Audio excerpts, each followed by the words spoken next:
안녕하세요. 캔들피그와 김하백의 나불대화 시간입니다. 미국은 중국의 화웨이를 자국의 국가안보를 저해하는 민간기업으로 위장된 간첩부대로 여기는 건 잘 아실 텐데요. 그런 이유로 미국은 작년부터 화웨이를 전방위적으로 제재를 했고 화웨이는 북미 시장을 잃었었죠. 그런데 유럽의 경우에는 미국하고 좀 달랐는데요. 화웨이의 무단정보 수집에 대한 정황만 있을 뿐 명확한 증거가 없다고 하면서 영국을 중심으로 한 유럽은 화웨이를 적극적으로 차단하지는 않았었습니다. 그런데 이번에 영국이 갑자기 화웨이를 퇴출시키겠다는 발표를 해버렸는데 뭐 때문에 그런 일이 일어났는지 한번 알아보도록 하겠습니다. 반갑습니다, 김하백님.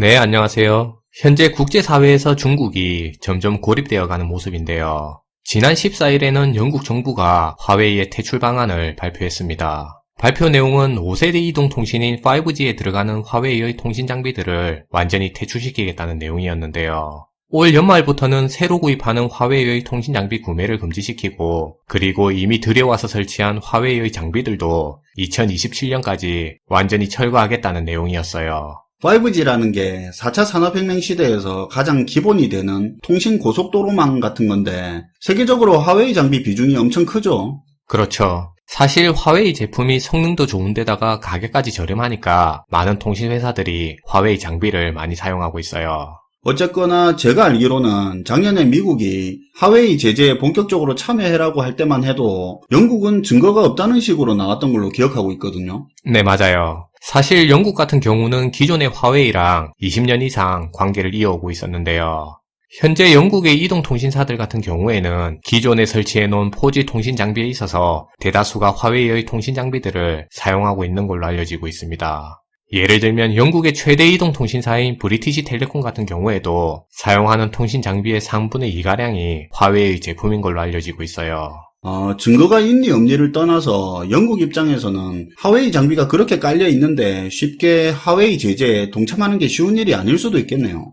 네, 맞아요. 그리고 화웨이 입장에서도 영국은 유럽 시장 진출의 교두보로서 이미 영국에다가 상당한 규모의 투자를 진행해오고 있었는데요.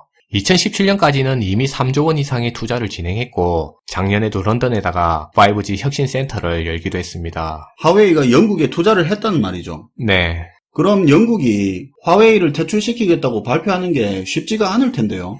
네, 맞아요.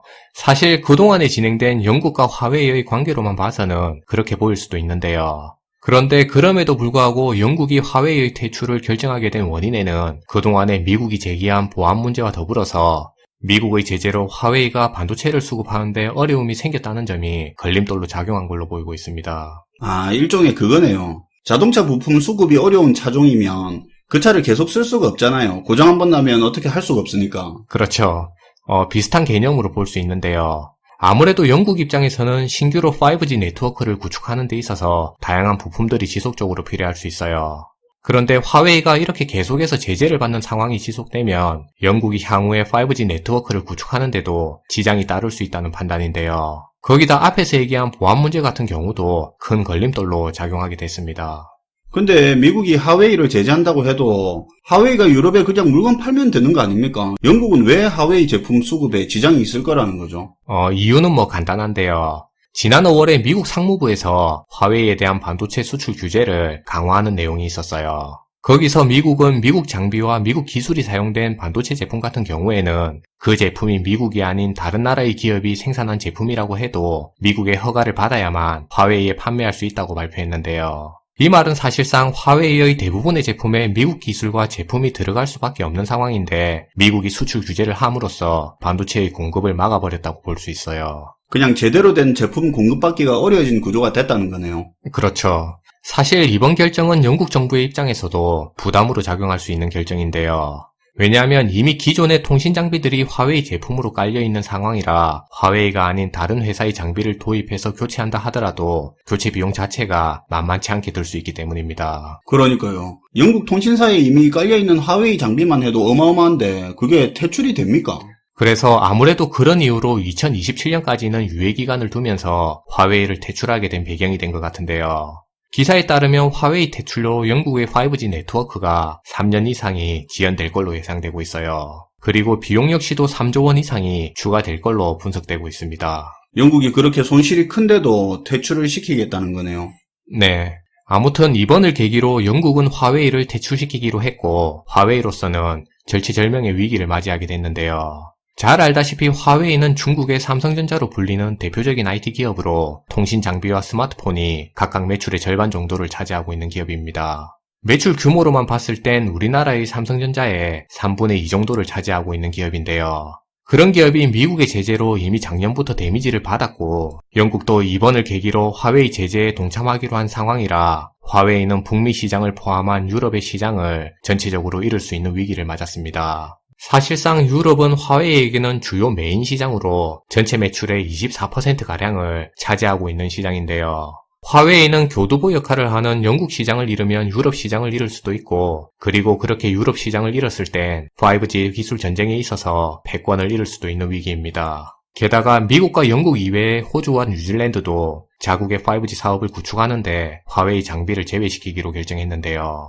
그리고 최근 프랑스에서 개최된 회담에서도 미국과 영국을 포함한 프랑스와 독일이 그리고 그동안 친중국 성향을 보인 이탈리아가 5G 네트워크 문제에 대해서 논의를 한 걸로 알려지고 있습니다. 만약에 독일과 프랑스가 영국과 같이 비슷한 조치를 취하게 됐을 땐 사실상 독일과 프랑스가 EU 자체라고도 볼 수 있으니까 화웨이는 영국과 EU 전체 시장을 잃게 된다고 볼 수 있을 것 같은데요. 북미 시장, 유럽 시장 잃어버리면 사실상 중국의 5G 패권이라는 말이 의미가 없죠. 근데 중국이 그냥 순순히 넘어가지는 않을 것 같은데요. 영국에 투자도 많이 했다는데 자기들 입장에서는 뒤통수 맞았다 생각할 수도 있잖아요. 그렇죠. 그래서 중국은 이번 영국의 화웨이 퇴출 조치에 대해서 처음에는 유감이다 정도의 입장만 밝히다가 그 다음날부터는 보복을 시사하는 발언을 했는데요. 보도에 따르면 중국은 영국이 이번에 정치화된 결정을 했다며 모든 결정과 행위에는 대가가 따를 거라고 밝혔습니다. 그리고 중국의 관영 매체에서도 영국의 이번 화웨이 금지 조치에 대해서 중국이 보복할 필요가 있다는 그러한 사설을 올리기도 했어요. 사실상 이번에 벌어진 영국의 화웨이 퇴출 조치로 인해서 미중 간의 5G를 기반으로 한 4차 산업에서의 기술 패권 전쟁이 더욱더 심화되는 양상을 보일 전망인데요. 이러한 양상에 미국의 폼페오 국무장관은 벌써부터 중국을 상대로 한 편가르기에 나서고 있는 발언을 하고 있습니다. 폼페이오는 전 세계의 시민이 중국 공산당의 위험에 눈을 뜨면서 화웨이에 등을 돌리고 있다고 얘기했는데요.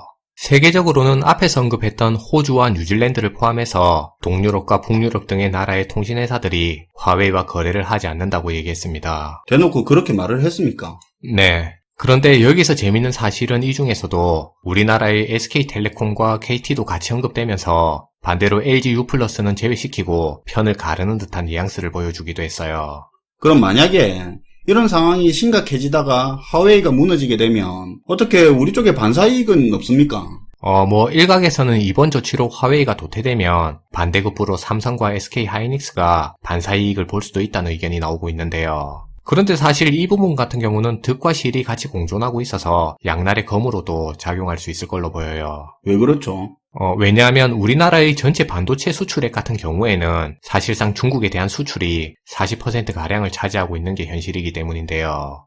특히나 SK하이닉스 같은 경우는 작년의 실적을 기준으로 보면 전체 매출액 27조 원 중에서 대략 46%가량인 12조 5천억 원이 중국에 대한 수출을 통해서 발생한 매출입니다. 아, 중국이 수출을 많이 하네요. 네. 그래서 이번 사건은 기존의 화웨이가 점유하고 있던 시장 점유율을 뺏어올 수 있는 기회인 동시에 화웨이의 생산 차질로 국내 기업들의 매출이 줄어들 수도 있는 양날의 검으로 작용할 수 있다는 생각인데요. 아무튼 앞으로 우리 정부와 기업은 현재 미국이 이끄는 반화웨이 동맹에 따라갈 건지를 선택해야 되는 기로에 놓인 것 같아요.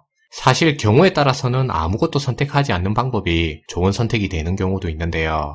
근데 화웨이 제재에 동참하지 않는 나라들이 많을 때야 기업이 판단할 문제지 정부가 관여할 수 없다 하면서 아무것도 선택 안 하고 중립 노선을 탈 수야 있겠지만 전부 다 화웨이 퇴출시키는 쪽으로 옮겨 타는 상황이 됐을 때도 결정을 안 하면 그건 중립이라고 해도 화웨이 편드는 걸로 보일 것 같은데요. 네, 맞아요. 그래서 이번 같은 경우는 순차적으로 모두가 미국을 선택하고 있는 상황이라 자칫 지금과 같이 아무것도 선택하지 않는 결정이 오히려 중국을 선택한 걸로 보일 수도 있겠다는 생각인데요. 그리고 최근에 들어선 화웨이 문제와 더불어 남중국해 문제 같은 경우에도 많이 부각되고 있는 상황입니다. 미국은 기존에 중국이 주장해온 남중국해 해양 자원에 대한 권리를 완전히 불법적인 주장이라고 규정하고 있는 상황인데요. 그래서 오늘 소개드린 화웨이를 중심으로 한 기술 패권 전쟁을 포함해서 점점 심해지고 있는 남중국해의 영유권 분쟁 역시도 관심을 두고 지켜볼 필요가 있다는 생각입니다. 사실 하웨이 문제가 회사의 문제가 아니라 미국과 중국의 문제죠. 오늘도 잘 들었습니다, 김하백님. 네, 감사합니다. 이런 상황에서는 중국의 불만이 극에 달해서 남중국해 해상에서 미중 간의 군사적 충돌 위험까지 높아지고 있다는 이야기가 나오는데요. 점점 미중 간의 대립이 심각해지는 상황에서 한국은 누구 편이냐에 대한 압박이 점점 심해지고 있습니다. 중립을 유지하면서 양쪽의 실리를 다 취할 수도 있겠지만 때로는 중립이 양쪽 둘 다한테 버려지는 상황으로 몰고 갈 수도 있다는 부분도 생각해 봐야 될 것 같습니다. 시청해 주셔서 감사하고요. 지금까지 나불대화 시간이었습니다.